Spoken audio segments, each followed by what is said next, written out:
আসসালামু আলাইকুম। সুন্দর সুন্দর ফানি ভিডিও দেখতে আমার চ্যানেলটি সাবস্ক্রাইব করে নেবেন সবাই। ধন্যবাদ। আমি চকুগু মুহাম্মদ নাসির, মিয়ানমার থেকে। আমি রিসোর্স ফাউন্ডেশন এনজিও এর প্রতিষ্ঠাতা এবং নির্বাহী পরিচালক। আপনার কাছে আমার প্রশ্ন হল, এই এসডিজির মাধ্যমে বিশ্বকে পরিবর্তন করতে আমি বিশ্বাস করি যে আমাদের এমন সংগঠন তৈরি করতে হবে যা জাতিসংঘের চেয়ে ভালো।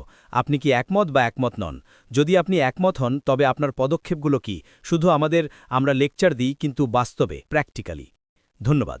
ভাই প্রশ্ন করেছেন যে বিশ্বকে একটি ভালো জায়গা করার জন্য আমাদের ইউএনওর চেয়ে ভালো একটি সংগঠন প্রয়োজন। নবীর চেয়ে ভালো কোনো উদাহরণ নেই, এবং সেরা সংগঠন হল খেলাফত। খেলাফতের চেয়ে ভালো কোনো সংগঠন নেই। এটি আগে ছিল। এটি ১০০ বা ২০০ বছর আগে তুরস্কে বিলুপ্ত করা হয়েছিল।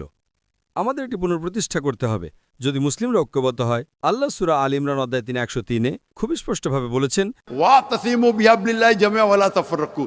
আল্লাহর রশিকে শক্ত করে ধরো এবং বিভক্ত হও না। সেরা হলো খেলাফত।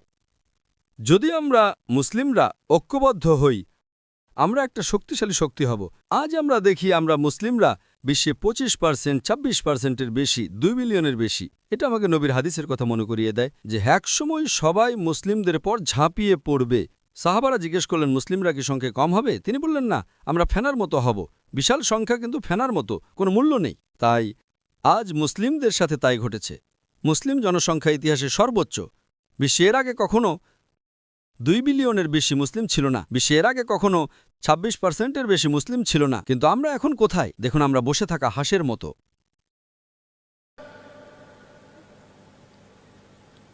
আমাদের নবী ১৪০০ বছর আগে সমাধান দিয়েছেন। আল্লাহ সমাধান দিয়েছেন, পবিত্র কোরআন নাজিল করেছেন। আপনি কোন সংগঠনের কথা বলছেন? সেরা সংগঠন হল খেলাফত। আল্লাহ ইনশাআল্লাহ, আল্লাহ ওয়াদা করেছেন। আমি এই উত্তরটা শেষ করতে চাই। আল্লাহ অন্তত ৩টি ভিন্ন জায়গায় ওয়াদা করেছেন টানেলের শেষে আলো আছে। আল্লাহ অন্তত ৩টি ভিন্ন জায়গায় ওয়াদা করেছেন। সূরা তাওবা অধ্যায় নম্বর ৯ আয়াত ৩৩, সূরা ফাতা অধ্যায় নম্বর ৪৮ আয়াত নম্বর ২৮ এবং সূরা সাফ অধ্যায় নম্বর ৬০ আয়াত নম্বর ৯।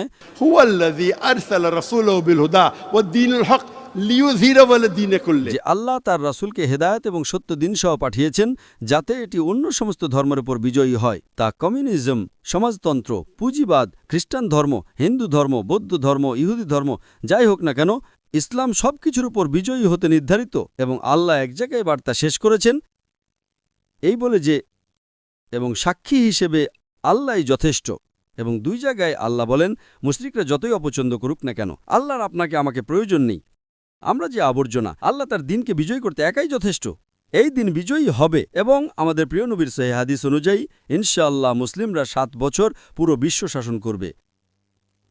তাই খেলাফত ফিরে আসবেই। আপনি চান বা না চান, আমি চাই বা না চাই, এটি ফিরে আসবেই ইনশাআল্লাহ। আমাদের পদক্ষেপ কি হতে পারে? আল্লাহ মানুষ যত এটা আটকানোর চেষ্টা করুক না কেন, এটা নির্ধারিত। আল্লাহ কোরআনে বলেছেন, অনেক সহিহ হাদিস আছে। আমরা আল্লাহর কাছে প্রার্থনা করি যেন আমরা শুধু অনুঘটক হতে পারি, আমরা যেন মাধ্যম জারিয়া হতে পারি ইসলামকে আবার সেরা হতে দেওয়ার জন্য। এটা নিশ্চিতভাবে হবে। সূর্য থাকতে থাকতে আমাদের খড় শুকাতে হবে। আল্লাহর আপনাকে আমাকে প্রয়োজন নেই। আমরা যে আবর্জনা। আল্লাহ নিজেই দিনকে বিজয়ী করতে পারেন। তিনি আপনাকে একটা সুযোগ দিচ্ছেন, আমাকে আনুপাতিকভাবে একটা সুযোগ দিচ্ছেন। আমি যদি ভাবতে শুরু করি, আমি খুব ভালো লোক, তাই ইসলাম ছাড়াচ্ছে, আমি বিশ্বের সবচেয়ে বড় বোকা, আল্লাহর আপনাকে আমাকে প্রয়োজন নেই। আমরা কি করছি? আমরা বুদ্ধিমান হচ্ছি। আমরা জানি আল্লাহ জিতবেন। আমরা জানি আল্লাহ হকের পক্ষে। আমরা জানি আমরা সঠিক পথে আছি। তাই আমরা চেষ্টা করছি যাতে আমরা জান্নাতের একটা টিকিট পাই। সেটাই আমাদের লক্ষ্য, দুনিয়া নয়, স্থায়ী লক্ষ্য। স্থায়ী নয়, অনন্ত লক্ষ্য। কি স্থায়ী? আমরা অনন্ত লক্ষ্য, জান্নাতের দিকে লক্ষ্য রাখছি। আশা করি উত্তরটা পেয়েছেন।